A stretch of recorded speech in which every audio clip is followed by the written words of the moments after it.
Hello friend, GS concept point में आपका स्वागत है। आज हम लोग देखते हैं कि धरातल पर तापमान का वितरण किस प्रकार है, अर्थात क्या धरातल के सभी भागों पर तापमान एक समान पाया जाता है। अगर समान पाया जाता है तो ठीक है, अगर नहीं समान पाया जाता है तो उसमें कौन कौन से वो कारक महत्वपूर्ण हैं जो इस तापमान को प्रभावित करते हैं, उसको देखते हैं हम लोग। तो सबसे पहले हम देखते हैं कि पृथ्वी, हमारी पृथ्वी यहाँ देखें, यहाँ सूर्य।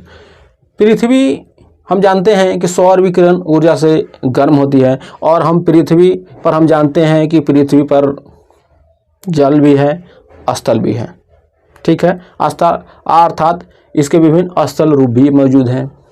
तो हम देखते हैं कि जो तापमान है, यहाँ हमारा उद्देश्य है कि तापमान को समझना कि तापमान में जो अंतर पाया जाता है धरातल पर, तो वह किस कारण पाया जाता है, अर्थात उसके प्रभावित करने वाले कारक कौन कौन हैं, उनको हमको देखना है। तो सबसे पहले हम देखते हैं अक्षांश। अक्षांश जो है किस प्रकार तापमान को प्रभावित, धरातल के तापमान को प्रभावित करता है, उसको देखते हैं। ये हम देखें पृथ्वी, हम पृथ्वी पर जब हम सूर्य तप देख रहे थे उस समय भी हमने इस कंसेप्ट को देखा था। यहाँ देखते हैं कि जो सूर्य से जो ऊर्जाएं प्राप्त होती है, आप देखेंगे तो ये हमारी पृथ्वी हो गई। पृथ्वी पर हम देखते हैं कि जो विषुवत रेखीय क्षेत्र है, इस क्षेत्र पर सूर्य ताप अधिक प्राप्त होता है, अर्थात कर्क और मकर रेखा के सूर्य की किरणें हमेशा लंबवत होती है, अर्थात इनके बीच जो है तापमान अधिक पाया जाता है, अर्थात इनमें अधिक तापमान होता है। लेकिन जैसे ही हम विषुवत रेखीय क्षेत्र से ध्रुवों की ओर जाते हैं तो वहाँ जो है सूर्य की किरण तिरछी पड़ने लगती है। आप ये देखिए, ये तिरछी होने लग रही है, तो ये ध्रुवों की, तो यहाँ जो सूर्य ताप कम हो गया और यहाँ भी कम हो गया, लेकिन यहाँ लंबवत पड़ रही है। तो इन क्षेत्रों में जो है तापमान अधिक पाया जाता है, लेकिन ध्रुवों की ओर इनका तापमान कम पाया जाता है। ठीक है, अर्थात यहाँ अधिक हो गया। आप देखेंगे निम्न अक्षांश उच्च तापमान, उच्च अक्षांश निम्न तापमान, ऐसा भी समझ सकते हैं आप।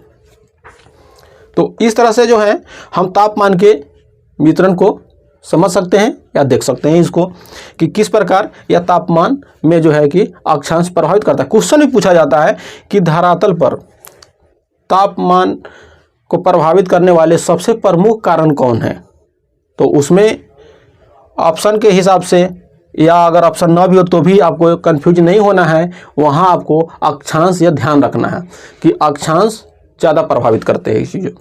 ठीक है, अब हम देखते हैं कि सागर तल से ऊंचाई, कि सागर तल से ऊंचाई भी क्या तापमान, धरातल के तापमान को प्रभावित करते हैं।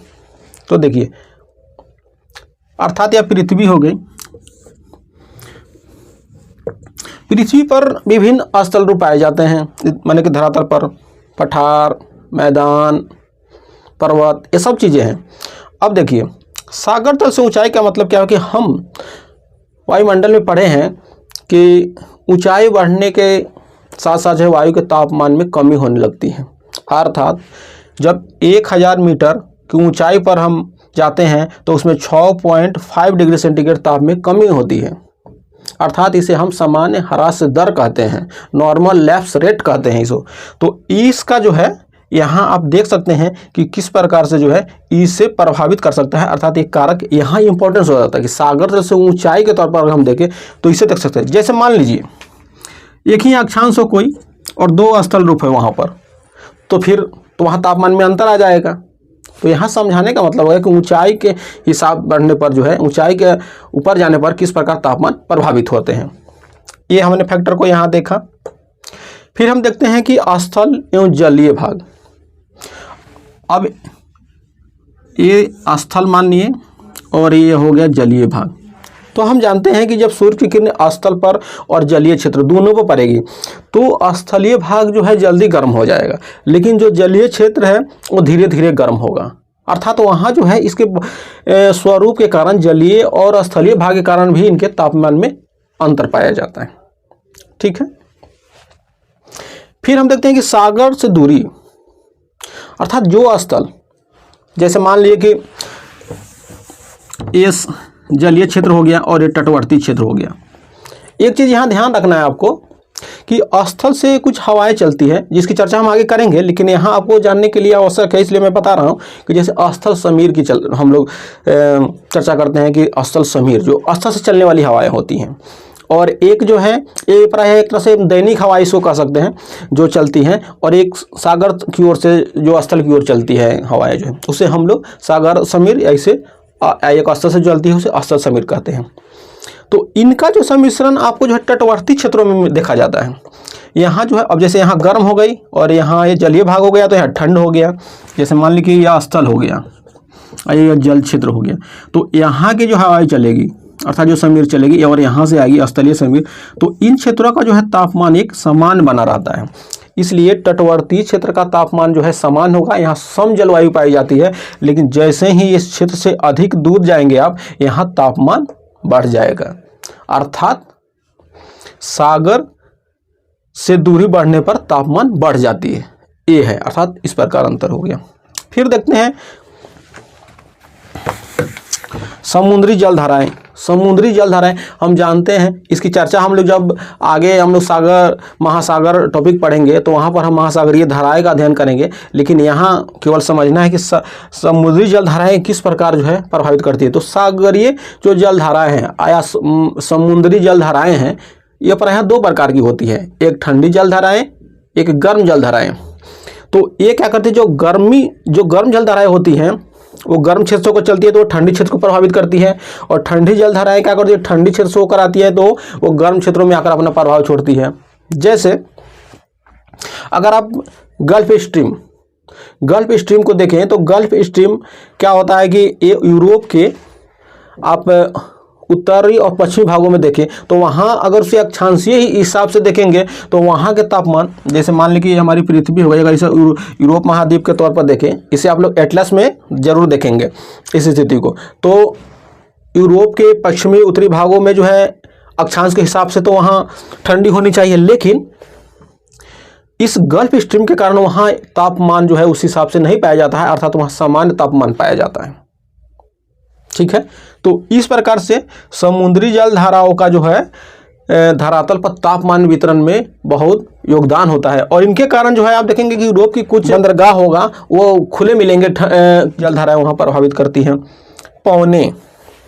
पवने भी जो है धरातल के तापमान को प्रभावित करती हैं।